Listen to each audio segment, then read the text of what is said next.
ಇನ್ನು ರಾಮಜನ್ಮಭೂಮಿ ಹೋರಾಟಗಾರನ ಬಂಧನದ ವಿಚಾರಕ್ಕೆ ಸಂಬಂಧಪಟ್ಟಂತೆ ಶ್ರೀರಾಮ ಸೇನೆಯ ಮುಖ್ಯಸ್ಥ ಪ್ರಮೋದ್ ಮುತಾಲಿಕ್ ಕೂಡ ಮಾತನಾಡಿದ್ದಾರೆ.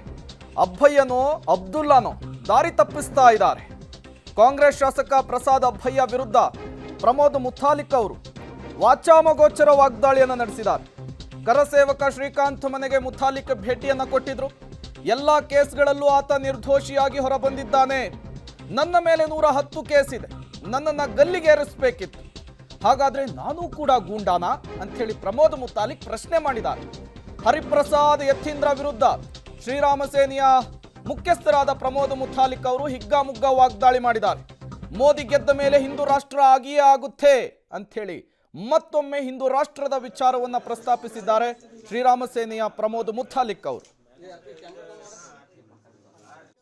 ಶ್ರೀಕಾಂತ್ ಪೂಜಾರಿ ಇವರ ಮನೆಗೆ ಇವತ್ತು ಭೇಟಿ ಕೊಟ್ಟಿದ್ದೇನೆ. ನಾಳೆಗೆ ಒಂದು ವಾರ ಆಗತ್ತೆ.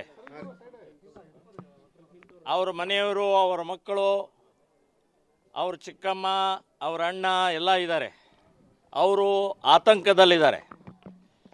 ಬಿಡುಗಡೆ ಆಗುತ್ತೋ ಇಲ್ಲೋ, ಮತ್ತು ದುಡಿಯುವವನು ಅಂತ ಅವರು ಆಟೋ ಓಡಿಸಿದರೆ ಅವ್ರ ಜೀವನ ನಡೆಯುತ್ತೆ.